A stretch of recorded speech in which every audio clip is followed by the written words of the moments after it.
Le 380, auto et c'est connu comme le frère anémique du 9 mm. Alors pourquoi les gens continuent-ils à l'acheter? Laissez-moi vous montrer, car j'ai en fait 4 armes chambrées en 380 auto. Et je vais classer les 4. Mais pourquoi 380 si c'est si sous-alimenté? Eh bien, regardez ça.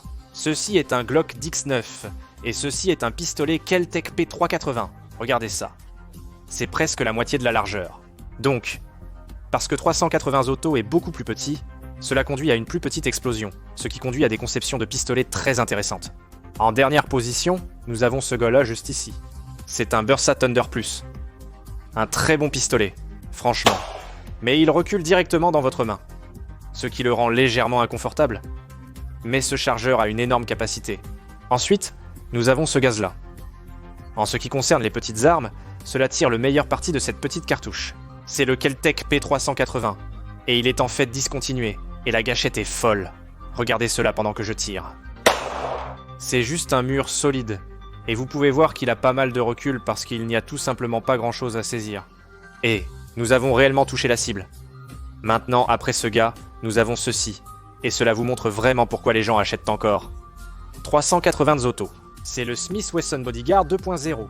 En le tenant côte à côte avec un Glock X9, c'est absolument incroyable à quel point ils ont réussi à rendre cette chose mince.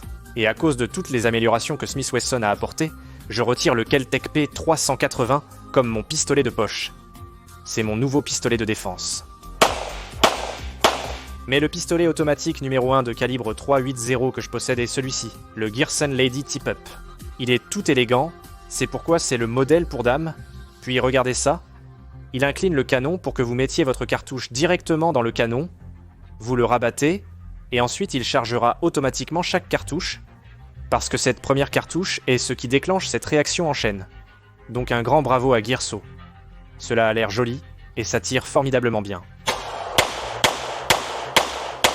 Une partie de cela était due à ces ports à l'extrémité qui maintiennent le rabattement. Donc que vous vouliez quelque chose d'extrêmement mince qui peut tenir dans votre poche, ou que vous vouliez quelque chose qui a un recul réduit et des fonctionnalités facilitantes comme ce tip-up, le 380. Auto reste une option solide pour tant de gens.